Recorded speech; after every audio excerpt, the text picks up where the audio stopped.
Okay, so this is a journal entry that talks about this is a typical standard sales journal entry. So you have a corporation that has a grand opening, which is always fun, and makes its first sale. It sold a watch, all right, and it sold it on account that cost $200. So what's the journal entry here for this one?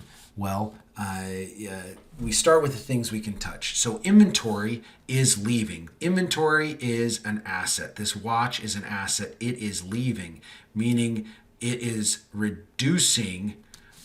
It is reducing our assets. All right, and so that means it's going to be a credit.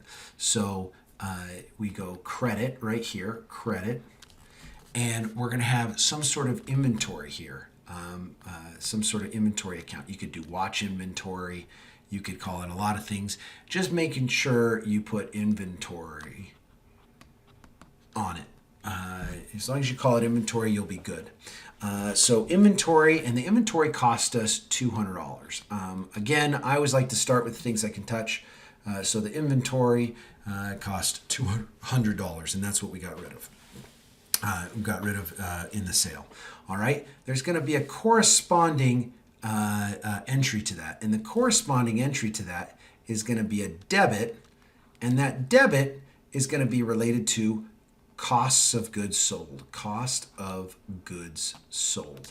This is our core business, right? This is what we do. And so because it's what we do, we're not going to net these two. We actually have to track it, right? So inventory is going down, and we want to show that that inventory was worth something. It was worth $200, right? Everything on this side of the equation is basically resources, and everything on this side of the equation is kind of the allocation of who owns or has rights to the different resources and how they're tracked.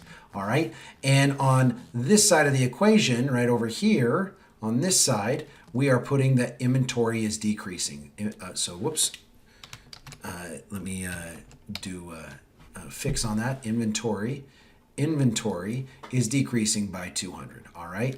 And the corresponding debit is cost of goods sold for 200. All right.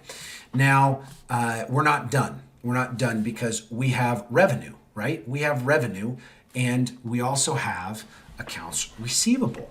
So the watch was sold on account. So we didn't get cash for it. We got an IOU, and that IOU is an asset. It is a resource. It's a promise, and it's you can't touch it, but it is a promise, a promise, and a commitment. And if you don't collect it, you can either take them to court, take them to small claims, make them pay, sue them, any number of things. And we always sell to people that are going to pay. So in this one, what you do is you're going to have a debit, and then you're going to have a credit. And your debit is going to be for accounts receivable. All right. Your accounts receivable is for $800, right? That's the $800 that you receive a promise for selling the watch. So, and what the tracking is of that, how we track that is with revenue. So this is revenue. You could call it sales revenue. You call it, as long as you call it sales or revenue, you should be pretty good with whoever you're doing these entries for, just to make it clear about what's going on.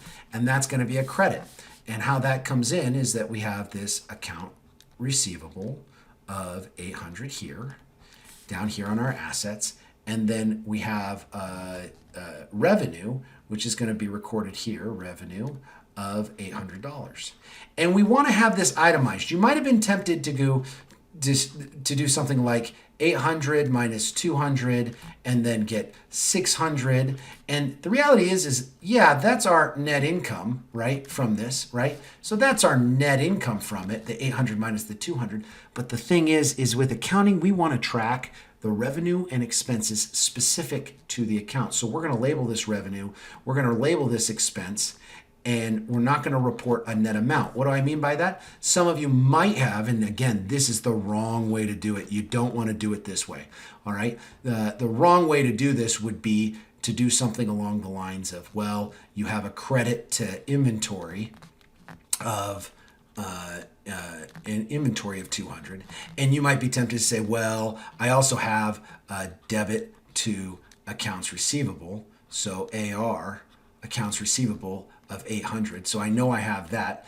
And maybe, just maybe, I can credit and make this all balance by making it a gain. And if you did this, you did it wrong. In this gain of $600, you're like, well, it's the same thing, isn't it? Net net, don't I get this? No, that's so wrong. Don't do this. It's so bad. We only do gains like this when we're selling something that's not part of our core business, all right? So in the meth lab example, it is the smushed RV that we cook our meth in, right? In a lemonade stand example, it is selling your pitcher, not the lemonade, but the pitcher to someone that comes by and says they need a pitcher like that, and you have a spare. It is something you buy or sell or get rid of that is not part of your core purpose of the business. That's what gains and losses are. It's things that are bought or sold, or losses are frequently just impairments that happen that are not part of the core thing. You don't want to be doing that. So this is the wrong way to do it. What you want to do is itemize each one.